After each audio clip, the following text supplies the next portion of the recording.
wabarakatuh. Perkenalkan, nama saya Feni Rahmawati, NIM 21230310101083. Saya dari kelas A.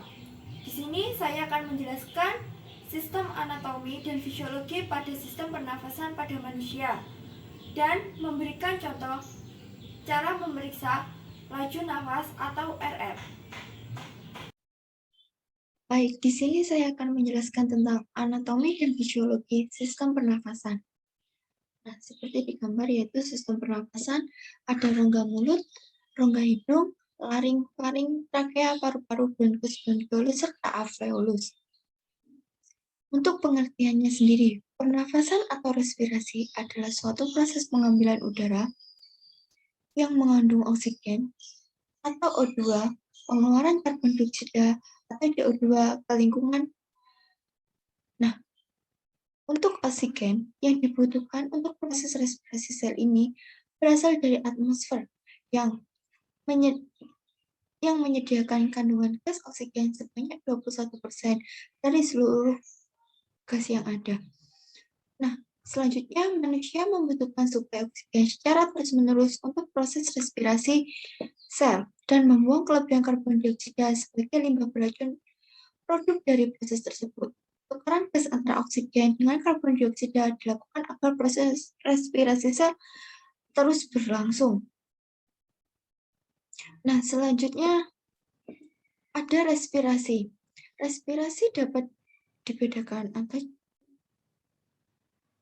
atas dua jenis, yaitu respirasi luar.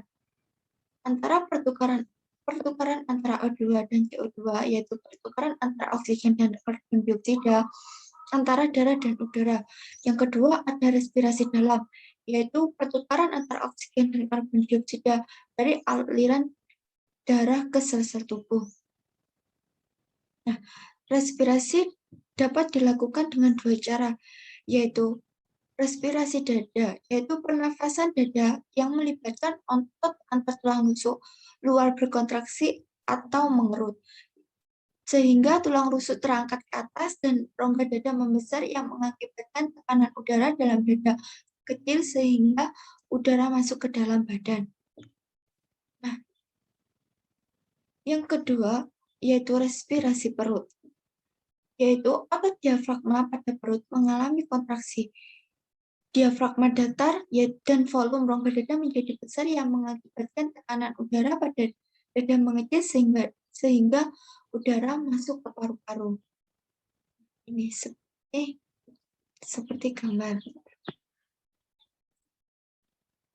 Ini diafragma mengalami kontraksi sehingga berat turun dan pas waktu diafragma relaksasi bergerak naik sehingga udara bisa masuk ke dalam paru-paru. Nah, yaitu alat-alat selanjutnya ada alat-alat pernafasan manusia. Yang pertama ada rongga hidung atau cavum nasalis, yang kedua ada faring atau tenggorokan, dan yang ketiga ada laring yaitu pangkal tenggorokan, yang keempat ada trakea atau batang tenggorokan, yang kelima ada bronkus cabang batang tenggorokan, dan enam ada paru-paru atau pulma. Nah, di dalam paru-paru terdapat alveoli atau pleura, yaitu selaput pembungkus paru-paru. Nah, selanjutnya kita bahas satu-satu, yaitu cavum nasalis.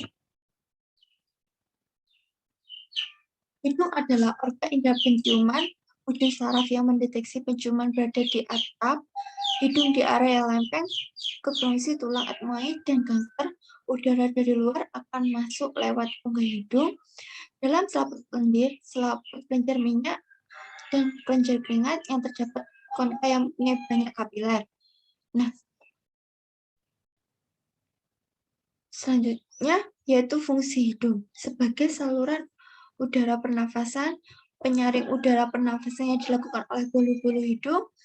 Nah, yang ketiga membunuh kuman-kuman yang masuk bersama-sama udara pernafasan oleh leukosit yang terdapat dalam selaput lendir atau hidung. Seperti gambar ini. kavum nasalis atau rongga hidung. Nah, selanjutnya ada faring. Faring tersendiri adalah pipa berotot yang berasal dari dasar tengkorak sampai persambungannya dengan oksifogus pada ketinggian tulang rawan giroid. Faring merupakan percabangan dua saluran yang menghubungkan mulut dan kerongkongan. Dan faring memiliki panjang 12-14 cm dan memanjang dari dasar tenggorokan hingga vertebra cervical. Udara yang telah sampai ke faring telah diatur kelembapannya sehingga bebas debu, bersuhu mendekati suhu tubuh. Nah, untuk fungsi faring yaitu penghangat dan pelembab dengan cara yang sama seperti hidung.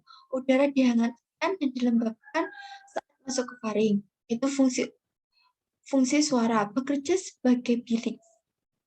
Yaitu kita bisa membantu membuat suara yang khas. Nah, fungsi pengecat. Terdapat ujung saraf olfaktorius dari indera pengecap di epitelium oral dan bagian farigil.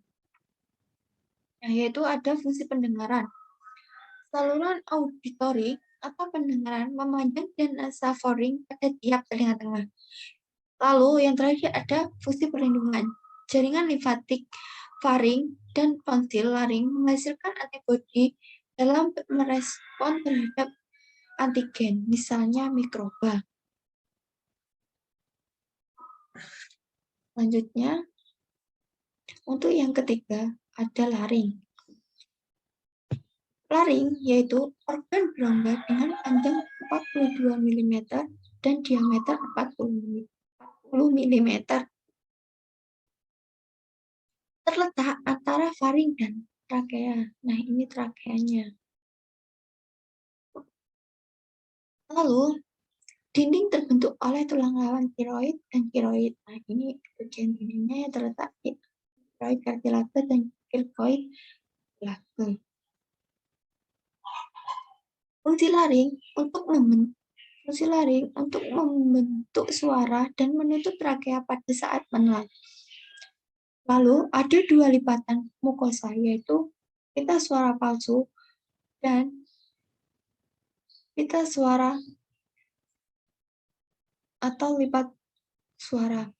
Nah, celah di antara pita suara disebut rima glotis. Nah, pada bagian laring terdapat beberapa organ, yaitu epitologis, yang ini, yaitu ini katut tulang rawan untuk menutup laring sewaktu orang menelan. Nah, pada saat bernafas, epitologis terbuka, tapi pada saat menelan, epitologis menutup. Jika bernafas melalui mulut, udara yang masuk ke paru-paru tidak akan disaring atau dilembabkan atau dihangatkan. Yaitu yang terakhir ada pita suara. Terdapat dua pita suara yang dapat ditegangkan dan dikendurkan, sehingga lebar sela-sela antara pita-pita tersebut berubah sewaktu bernafas dan berbicara. Selama pernafasan pita suara sedikit terpisah sehingga udara dapat keluar masuk. Nah, selanjutnya kita ada trakea, yaitu trakea tersusun atas 16-20 inci tulang rawan. Celah diantaranya dilapisi oleh jaringan ikat fibroelastis. Trakea terdiri atas 3 jenis jaringan, yaitu lapisan luar terdiri atas jaringan elastis dan fibrosa yang membungkus kartilago. Nah, yang kedua ada lapisan tengah, terdiri atas kartilago dan otot polos yang membungkus trakea dalam susunan heliks.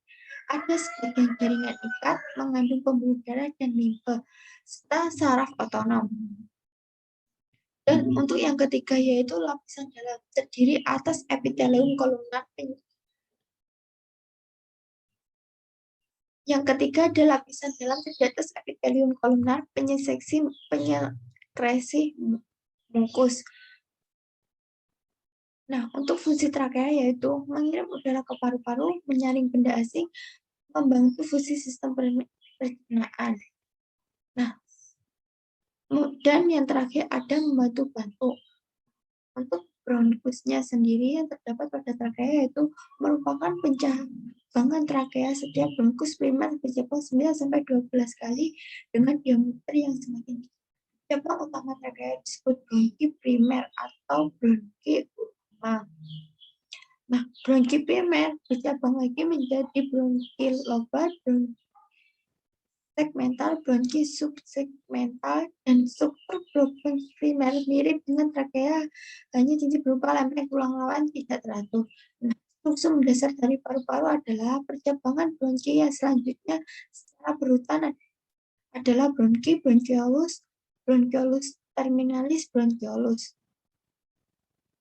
resbiotik, ductus alveolar, dan alveoli. Nah, untuk fungsi bronkius yaitu memastikan udara dari mulut atau hidung tiba-tiba di alveoli dengan bersih. Yang kedua, membantu mengeluarkan debu dan partikel asing yang berisi membahayakan paru-paru. Nah, untuk bronchiolus tersendiri, yaitu cabang ke-12-15 bronkus, tidak mengandung lempeng, tulang rawan, tidak mengandung kelenjar submukosa, polos bercampur dengan jaringan ikat longgar. Epitel kuboid bersilia dan sel bronkiol tanpa silia atau lamina propria tidak mengandung sel kompleks. Nah, yang kelima yaitu ada paru-paru. Paru-paru adalah organ pernafasan utama manusia yang lokasinya di rongga dada. Paru-paru dipisahkan oleh area yang disebut dengan mediastinum. Area ini berisi jantung, trakea, esofagus, dan kelenjar getah bening. Paru-paru ditutup oleh selaput pelindung yang dikenal sebagai pleura dan dipisahkan dari rongga perut oleh diafragma otot. Paru-paru sebelah kanan memiliki massa yang paling besar karena memiliki lobus yang lebih banyak. Massa paru-paru kanan berkisar 375-600 gram pada orang dewasa, sedangkan paru-paru kiri 325-552 gram. Nah,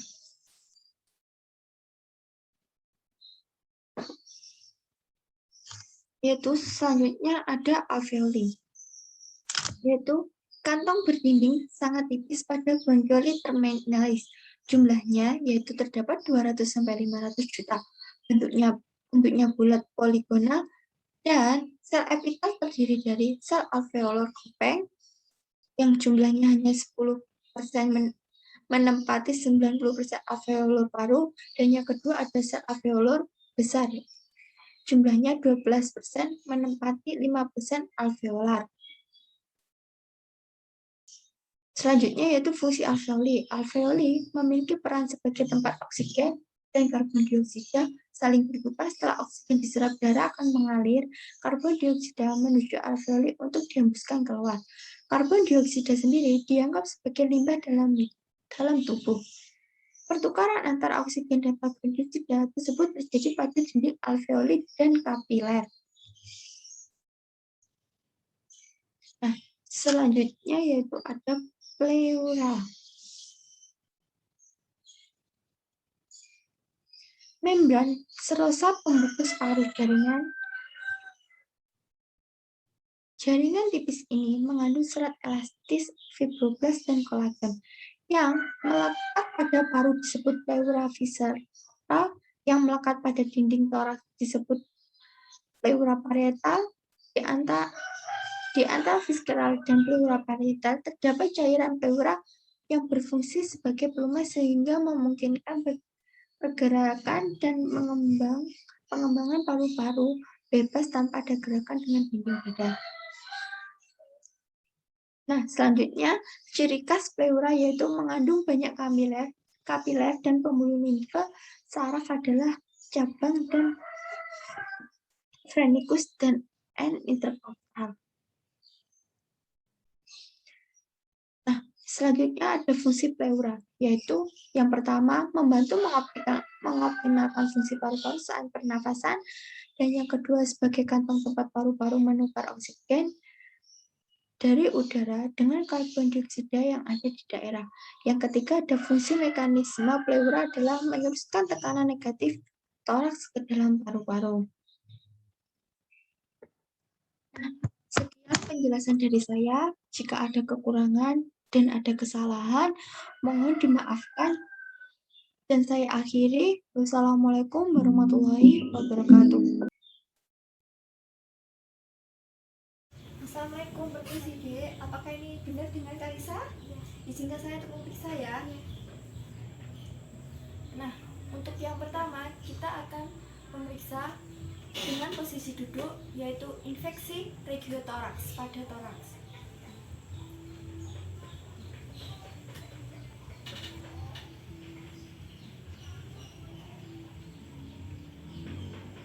Baik, dan hasilnya yaitu 16 per menit.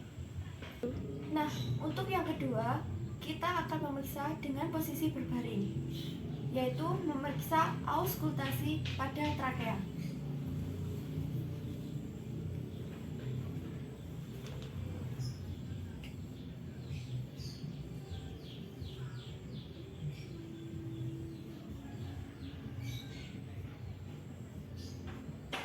Nah, hasilnya sama, yaitu 16 per menit.